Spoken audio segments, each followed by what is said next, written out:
Rajiv's mind raced as he replayed Anjali's chilling words, "Don't trust anyone, not even yourself."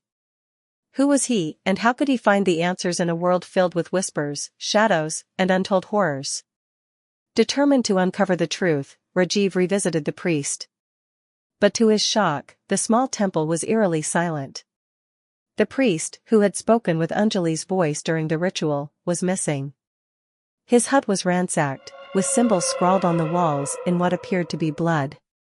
The villagers whispered that he had fled in fear, but Rajeev suspected something far darker. Amid the mess, Rajeev found an old book wrapped in cloth. Its pages were filled with ancient writings and sketches of two figures resembling him and Anjali. With nowhere else to turn, Rajeev decided to investigate an abandoned mansion near the backwaters, a place tied to the cursed lovers Ravi and Maya from the 50-year-old news article he had discovered. This mansion was said to be the site of the betrayal that doomed them. The mansion loomed in the moonlight, its broken windows like hollow eyes staring into his soul. Inside, the air was heavy with decay and the scent of damp earth. Rajeev found a series of paintings hanging on the walls. One painting stopped him in his tracks. It was a portrait of a woman who looked exactly like Anjali, dressed in the same red sari she had worn the day of her accident.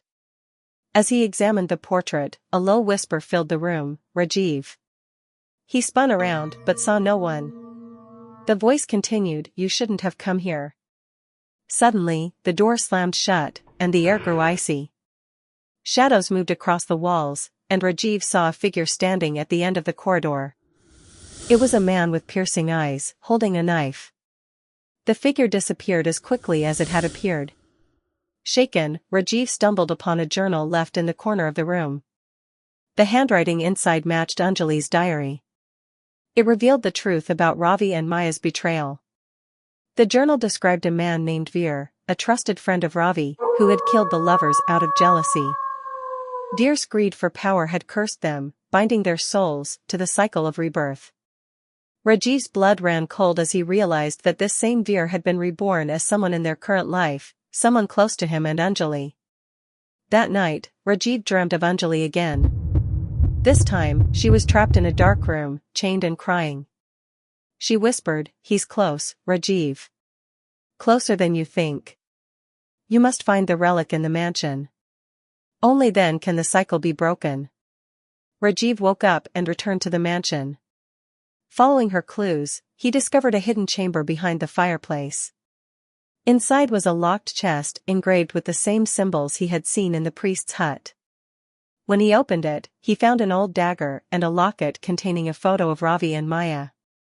As he held the locket, the room filled with whispers. The shadows from the corridor returned, and this time they spoke in unison, "The betrayer is watching you."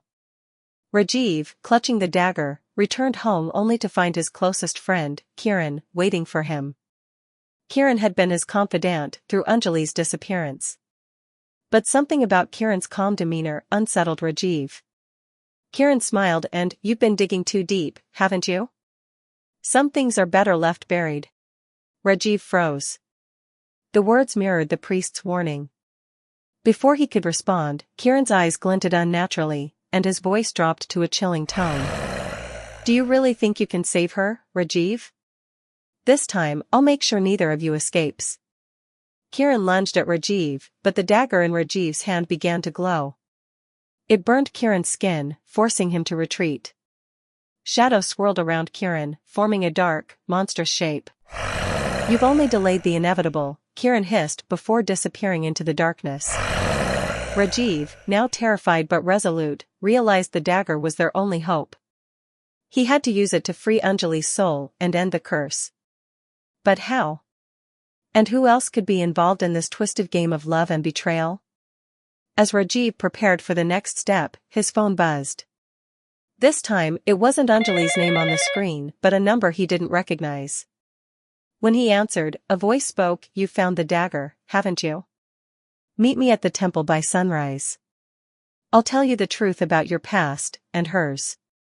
Before Rajeev could respond, the line went dead. Who is this new caller? What truth lies ahead?